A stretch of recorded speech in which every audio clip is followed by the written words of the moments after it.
Joelle Sahar, from a girl who was ashamed of her roots to a business lady who celebrates her roots, her traditions, her country, by creating Beirut Nights parties in Los Angeles, by creating the famous stage productions, and by creating her own music inspired by her Middle Eastern origin. Let's see together how immigration impacted her life. Hello and welcome to a new episode of Immigration and its Effect on People. I know it's been a long time, but I'm so excited that Joelle Sahar decided to resume this break by sharing her experience about immigration. The daughter of an eminent Lebanese musician, she's a musician herself and she's a businesswoman. She resides in LA, California. And without further ado, help me welcome Joelle Sahar. جوال أهلا وسهلا فيكي. أهلين شرفنا. حضرتك, it's my pleasure to have you on this platform. I see that you have still the sunlight outside, right? Yes. Well, Yeah. it's raining today, بس عم بتشتي هلا. Yeah, it's 3 hours difference between Boston and LA. Well, Joelle, as far as I know, you came to the United States when you were 11 years old. Yes. Would you like to tell me about this experience and how this decision come about in the first place? Sure. There was, of course, the war, and we were living in the Ashrafiyya in Lebanon, and it got very, very dangerous at one point. And my dad would play the violin and the piano very loud so we don't hear the bombs. Oh my God. Yeah. So he would play and he would make us happy. So we didn't feel the danger so much. But there was a few times where it got very close, where we had bullets go in our apartment and stuff like that where we lived. So at one point, my parents felt like it was ready to leave, especially in front of us.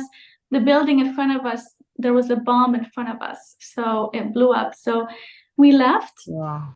And I didn't really know English, but we came to San Francisco at the time, or like Northern California area. Yeah. Because my mom's sister was living there. And we stayed there for a few months. I didn't know a word of English, and they put us in school over there. And of course, they made fun of us because we didn't know how to speak, but little by little, we started learning. I learned how to watch soap operas. And from soap operas, I learned the English quick. It was really easy. And then my dad's mom, my grandma, fell in Los Angeles. So we came here to stay with her. And that's how we ended up moving here. And we ended up staying. So she was, I'm sorry to interrupt you. So your grandma was in LA before you came to San Francisco, or you came all together as a family, but in different places? No, my grandma was here living with one of my family members just for, maybe like 2-3 weeks. And because she lived in Lebanon too. But this the exact time it happened. So we came here. And I would say that the experience of living and coming to a brand new country was very, very scary. But we tried to adapt as much as possible. I would say the interesting experience is because in Lebanon, we had war all the time. We had like a bomb explode every day at the same time. It was like alarm clock for us. We get up, we have the bomb, and we go to school. That's how we got so used to it, to a point where when we came here, I was looking at my mom and I'm like, there was no bombs. There's nothing exploding. And it's so weird to think about it. But at this time, in a weird way, I missed it because I got used to it. So sometimes you can miss things that are not good for you, but it's just the habit changing of mind. Yeah. It was the habit. It was the normal. It It was was, yeah, it was the normal thing. How sad, coming from a war-torn country, we miss this sound. It seems like when you came to this country, everything changed for you. How did you feel when the word immigration, when you hear the word immigration, what comes first to your mind? I mean, people that are coming from different places, that's what that's what it comes to my mind. But also the interesting thing, also apologies, also the interesting thing is that there was no, um, I was not used to seeing other races other than uh, like what we saw on TV. So we saw What do you everybody was mean? like in Lebanon at the time. We used to watch different TV programming, and we thought everybody was American looking, blonde, blue eyes. When I came here, I thought I was the only one because they don't tell me. So I thought we were Yeah, like the we all ones. think that America is what we see on NTV. That's it. So we didn't know, and so I saw I I saw African Americans and Latinos, and I even asked them, I'm like, what are you guys doing here?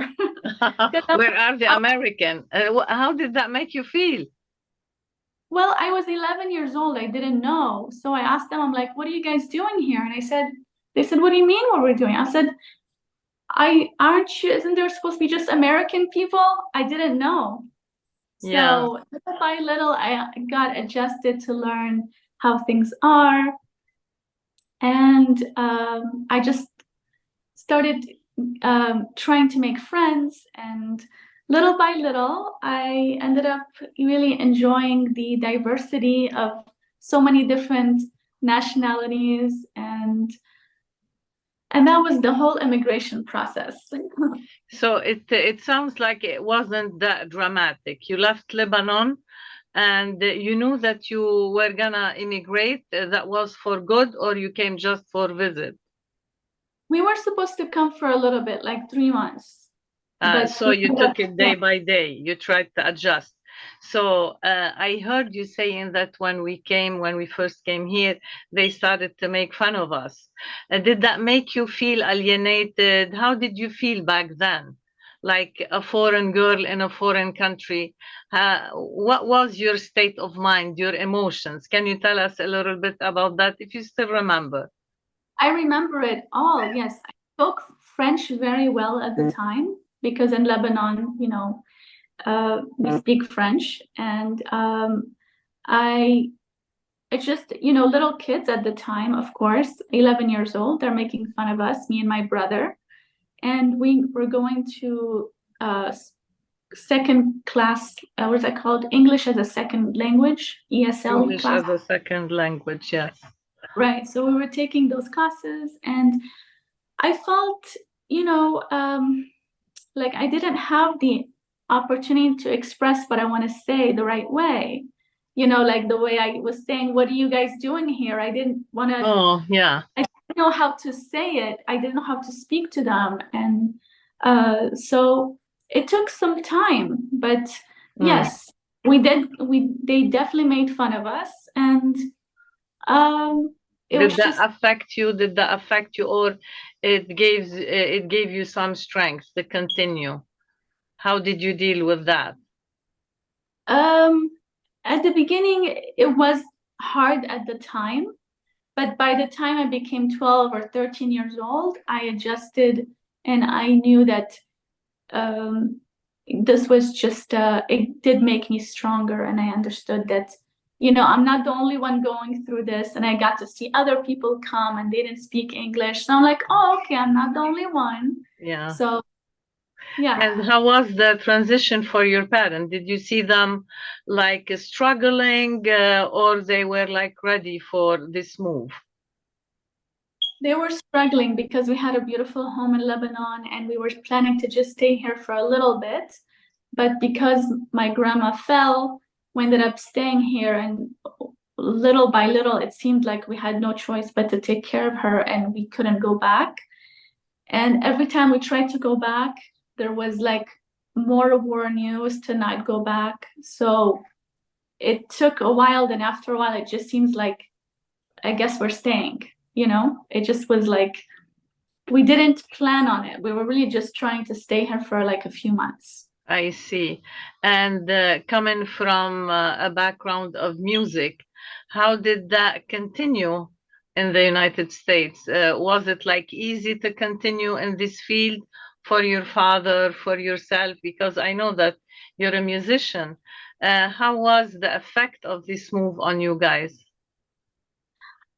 Well, we had to adjust quite quickly. And my dad, because he has a background in teaching in schools over there, but conservatory, he came here and he went and got looking jobs in playing the violin at, weddings and uh, private events and parties. And he called schools. So he got really quick. I'll be honest with you. I'm very proud to say that we lived only, only from dad playing violin. He didn't have a second job. He didn't have another job at all. Mom didn't work. She was a homemaker. So we lived literally only from music, nothing Oh, else. awesome, awesome. So he was building a house and she was building a family, and it worked out for you guys. So it sounds like you were surrounded by people who are Lebanese or from the Middle East, because, for these events, if we want to hire somebody and enjoy his music, he needs to be, knowledgeable about the Oriental music. Was that the case, or he was like invited to events from all over, like walks of life, like people from different countries? Okay. Yeah, you were saying. Yes. So my dad, I would say he called some of the media and the newspapers. There was Beirut Times newspaper at the time. And I guess he told them that he's here and he's available for work. So he really opened up all the doors really quick. And thank God the opportunities came. Hmm. And he started working also at like an Italian restaurant because my dad, not only did he play just Arabic, he played like French music, Greek, Italian, um, um, So he was knowledgeable about different types of music and different. He was like, he has this quality of being an international musician. yeah. But tell me a little bit, if I'm asking about the immigration, it sounds like you had a nice life. You were provided a nice place, and all that comes from the music, which is the opposite of the sound of bombs and explosions. For you to become a musician, was it like a reaction because you saw your father that he's succeeding, you wanted to be like him, or it came naturally because it's your DNA and you have the music in your blood? How did that happen? Well, my dad started teaching me piano since I was 3 years old. So it happened naturally, and also it was a part of my life. And so when I was growing up in Lebanon, I would have piano lessons, and dad would encourage us to play music. And when we got here, he still got me very strict piano teachers, and he would encourage me to always play and practice and practice and practice. So I didn't really have a choice. uh, Good. So, did you have any Lebanese community around you? Were you surrounded by Arab communities around, or how? we had an Arabic church that we were close to, and then we would go there sometimes. So we met some of that, and some of our family members, like my dad's brother, would go to that church. So we met a few at the time. We met a few people from the Arabic community. And then my dad joined uh, an organization called the House of Lebanon. Ah, So you And think like belonging to a new community, to a new Arabic or Lebanese community in a foreign country would make the immigration less hard? What do you think? I think definitely, yes. I think joining a community would definitely help for sure. Um, I think he did that because he was really happy to be a part of it, where he was playing for their events and be part of the creative artistic community. Mm, Then I joined the House of Lebanon, and me and Dad would go together on the events and the meetings. But also, I wanted to say, Dad used to also play piano, and he would go and get piano gigs as well. So he would play nice, nice. piano. That's Yeah, awesome. So, did yeah. you miss anybody in Lebanon? How did you deal with this feeling of missing Lebanon? Did you get the chance to go back and forth to go back home? Yes, I went back. Well, very interesting. I have now, it's all coming back. When I was 12, 13, actually after this whole thing happened, and people made fun of us when I was young, I forgot to mention that I wanted to kind of be reborn again, and I didn't want to have anything to do at the time when I was 11. I didn't want to be Arabic. I wanted to, so I would lie to my friends and tell them I was French Tell because me why. Yeah. I think I was embarrassed because I think it's like when I came from Lebanon and people made fun of us, it felt bad. So I felt, oh, and they would used to make fun of us because we were Arab. So they Mm. would say stuff like, oh, you guys are on camels, and like it's just stuff that they would make fun of us. And I was like, I don't want to be Arabic. Yeah, So because they have no idea that we have no desert over there. yes, Yeah, but that affected, yeah, I remember like all the children would feel the same way. I want to have blonde hair and blue eyes. That affected my son. My son wanted to be blonde because everybody looked at him and they said, as if they never seen somebody with black hair and thick eyebrows. So now you remind me what happened. So that was tough, I guess, huh? yes. So I just, I kind of blocked that part of me, and I told people I was French, and I thought it was easier to be this identity. So all of my teenage years, I didn't want to be Arabic. I thought it was like they were going to make fun of me, and I didn't feel like I was going to fit in. It wasn't until I was 21 and I said, I want to go to Lebanon, and I went by myself. I Mm. I want to go by myself. So I went and I stayed with my cousin over there, and everything changed. Everything changed. I remembered the beauty of my country. I remembered how amazing it is to be Lebanese. I went to go visit my home in Lebanon, and I just was so proud to be Lebanese when I came back. So Oh, yeah. it was like a defining moment of um, embracing my roots uh, at the time. It's tough. It's tough. So from being embarrassed and to not want it to be a Lebanese to being proud, it takes time to adjust. Have you felt like, why did I do that? How can I deny my origins? Or you forgive yourself, you understood the dynamic because it was a defense mechanism. You wanted to survive in Right. a foreign country. So what was your thought process? I'm interested. Yes, that was exactly what it was. I was embarrassed because I got made fun of, and also I remembered like the war, and it just like Lebanon felt like a negative experience. And and then when I was a teenager, also my parents used to yell at me in Arabic, and they were very strict. So I just wanted to remove this part of me, and I was not embracing it yet. And like I said, it didn't turn around until I went back to visit Lebanon on my own. So you wanted to survive as a teenager, and I understand your struggle. You're not to be blamed. It's a very natural feeling, and I feel bad that you went through this. But look at you, you had to visit Lebanon to see, because sometimes we need something to shake us up. So you snapped out of it and you said, wait a minute, we're good people. And I have a lot to be proud of. So Yes. this moment was really historical in your life, I guess. Yes.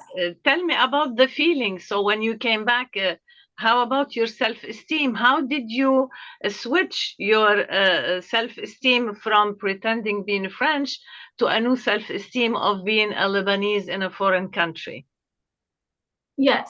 The switch was immediate. It was not, so when I came back, I only stayed there for 3 weeks. And when I came back, it was immediate. I told my friends, I'm from Lebanon and I'm Lebanese and I love Lebanon. It's amazing. And we don't have camels. And not that there's anything wrong with camels, but I just was really proud of telling people, and I wasn't shy anymore and I wasn't afraid of judgment. Mm, Um, Finally, I was also emotionally more mature. But exactly. You had something to tell about. Joelle, what did the immigration teach you? well, I think that immigration, from my experience and then from seeing other people in their immigration, I think immigration has a lot to do with the time that you immigrate. So sometimes people, if they immigrate at 5 years old, it's not going to make a difference.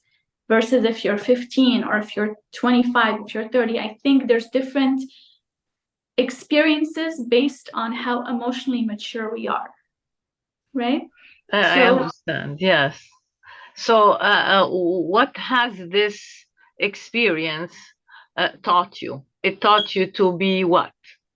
It taught you what? well, it taught me to be more resilient, Hmm. to be stronger, to be able to handle adversity more. Um, it taught me, because there's some people who say they made fun of us and everything like that. But for me, it's like it was like a stepping stone to more strength to be able to handle obstacles. Adversities, yes. So, and did you feel like you started to accept diversity more? And once you started to understand, oh, those people, they look like me, they come from different countries. We're not the only people who migrate to this country. Did you have this acceptance before? Or it comes with the time, or like when you blend in, you feel more comfortable? Tell me a little bit about this. Well, like I said, that when I was 11, I didn't know why everybody else was not American because we were sheltered in Lebanon. We didn't go out, we didn't see anything. We were always in the home. So, 11 years old is when I didn't understand what was happening. By year 12 years old, I started connecting the dots and I started seeing, okay, I'm not the only person. And I accepted how everybody is coming from different countries and starting, their life here. So I felt better, like I'm not the only one. And I felt like You that can I make a difference with what you have. Yes, yes. So it was just gradual. So I accepted everybody's nationalities at the time, 12, 13. I was fascinated by it. I was like, wow, because we don't Mm, get to like African Americans good. over there or Latinos. So it was so cool. So my friends in high school and middle school I didn't even hang out with Arabs because at the time, like I said, I didn't want to be Arab. So my friends were Korean, African American, Latinos. So I was so, I was embracing such beautiful different nationalities. Exactly. So, Yeah. if you can tell me what's the difference between the former Joelle, the Lebanese, the little girl in Lebanon, and the new Joelle in the United States? Is there any difference in the heart, or the difference is with what you have accomplished? Do you think if you stayed in Lebanon, you would have accomplished what you've done here, what you've accomplished in the United States? It's hard to say what would have been because I don't know what I would have went through, but I do see that I think my immediate family, like my dad and my mom, had a really big effect on uh, who I am. So I think if we were in Lebanon or here, I would have had a lot of the same values and who I am. Um, but as far as like what would have happened at the time if I stayed in Lebanon, it's really hard to say because I do remember when I went back, something interesting I did find. When I went back to Lebanon when I was 21, I found that a lot of people were kind of disheartened, like they became colder than what I remember. And I'm like, why? Why is everyone so like they're not trusting of people? It's changed, right? And because when I remember my Lebanon, even though we were in the war, we had such there was a lot of joy and there was a lot of people that were just together. And Exactly. and they told me, they said the war hardened them. It hardened their hearts. But I couldn't relate to that because we didn't have that experience. You, So yeah, I right. So understand. we'll go to Lebanon. I went back again when I was 25, but when I went to 21, they said, they told me, they said, we can tell you did not live here when you were a teenager because you're too happy. Oh, I see. How sad. No, I understand. I understand. So it was, you feel lucky because you got to be away and to keep this child in you. And what's interesting, I heard you saying, I think I would have the same upbringing because my dad and my mom, they give me the same traditions, the Lebanese traditions, the values, the customs. Was it easy to, blend into this new way of living in the United States, or you stayed Lebanese in America? Did you get to mix those values, the American values and the Lebanese values, or you Yes. preserved your identity or your values? Tell me a little bit about that. Well, when I was a teenager, I started wanting to become like the Americans. Like I said, I didn't want to be Arabic and I wanted to hang out with the Americans and go out with them. And my mom didn't let me, so she was very strict. So I wanted to get away from that strict Arabic mentality and I wanted to be free and so I was rebelling. I wanted to go out and my mom was like, no, we need to see those people, we need to know who they are, we need to know their parents. And so at that time, that whole teenage time, I just wanted to have nothing to do with the Arabic. So Mm. those values were very different. But I'm glad that my parents were not gonna let me have my way because I It made paid silly. off. It paid off. I'm really glad that they didn't give up. Like they didn't even let me do stupid things that I thought were good at the time, but they Yeah. just didn't. So I'm glad that they kept with that and they didn't have they didn't give me an option. They didn't give up. Yeah, that's awesome. Tell me, was it harder for you or for your parents to deal with the immigration? I think it was harder for my because my dad, had a beautiful job there. He was playing with the Rahbani brothers and he had a really nice connection. He had a really nice Mm. reputation and he worked really hard. So throwing all of that and starting all over, and my mom wanting to go back because this was her home, and she didn't really care so much about the life here. But like I said, because of grandma, we had to stay with her, and then every time we would try to go back, there was a war and it was dangerous. So. You had to adjust. Yeah, Mhm. I see. So the last thing I want to ask you, if somebody wants to move, to leave his country or her country, what would you say? What would be your advice to them? They're coming to a new place. What would be your advice to them? Well, I would say it depends. My advice would be different for a different kind of age, because age is going to make a difference. Coming at 11 is a very, very crucial time of you're trying to figure out who you are as a person, right? You're trying to figure out your identity. Yeah, the identity crisis started there. Yeah. Right. So I think that if it was like a 20-year-old, I think that because they have already their identity and their foundation, it's a lot stronger. So when they come here, they're more, their foundation is not shakable, right? So when they come here, they can be able to handle the adversity more. But as far as like the language, it was easier for us because we were younger.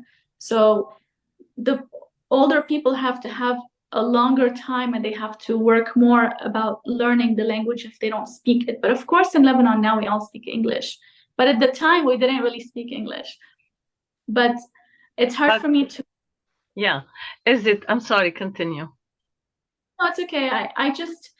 I would say, of course, to embrace your nationality and where you're from, and then just be proud of who you are and what you have, and bring that to the world, and people will embrace it and be loving. And like I said, a lot has changed from how it is now compared to what it was before. Mm-hmm. Now people are more accepting. Before it was not like that. So before it was okay for people to make fun of others. Now it's like not acceptable. Yeah.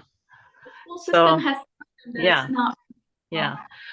So your advice for them would be face the challenges, hang on there, because tomorrow is a better day. That's all what you can say to them, because it's different from age to age. We all have to face new challenges and be resilient, because tomorrow is a better day. That's what you would say? Yeah, and also learn wherever they're immigrating to, whether it's the US or a different country, to learn as much as possible the language. That's very important. And then the culture, adapt to know about the culture. Right, adapt to their lifestyle, but also try to find the community that you're coming from. So if you're coming from Lebanon, to try to find Arabic community or Lebanese community, and that way the transition wouldn't be so sudden. Yes, absolutely. Joelle, do you have any question, or you wanted me to ask you a question and I didn't? Do you wanted to say something? Actually, I didn't get the chance to say. Yes, go ahead. I was actually interested. What made you interested in this topic so much, the immigration? Yeah, because when I first came to the United States, I felt like I crossed on my identity, and I had to be reborn again because I didn't get the chance to speak Arabic. You know, in Arabic, they said a language equal a human being. لغة جديدة إنسان جديد. And it's true because we express ourselves in a specific way, and it's in Arabic.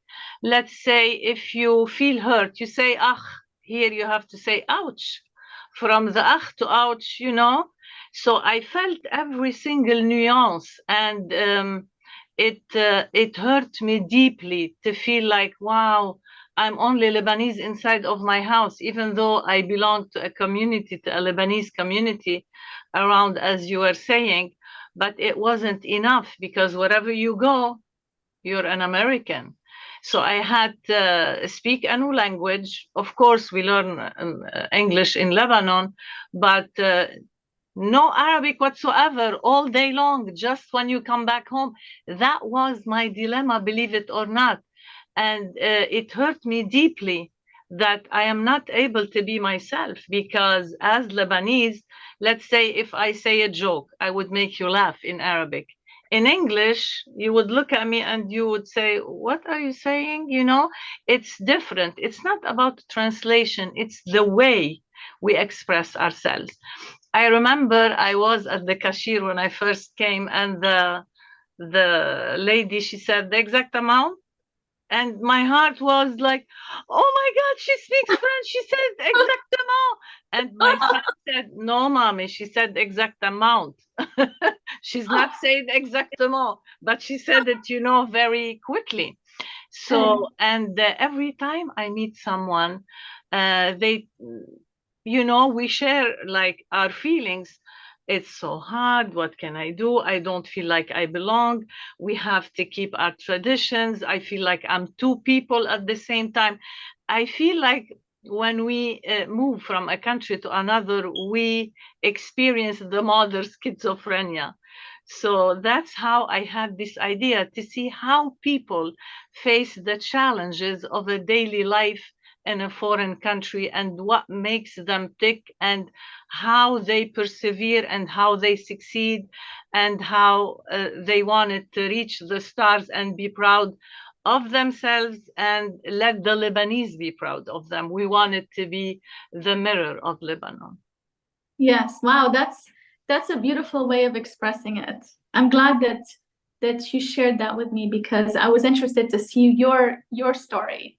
Yeah, thank you so much. We'll have the time to sit down later on, I guess, when I go to California. So I would like to say thank you for your time. It's been a pleasure, and we learned a lot from you today. Thank you so much for having me. It was wonderful speaking with you.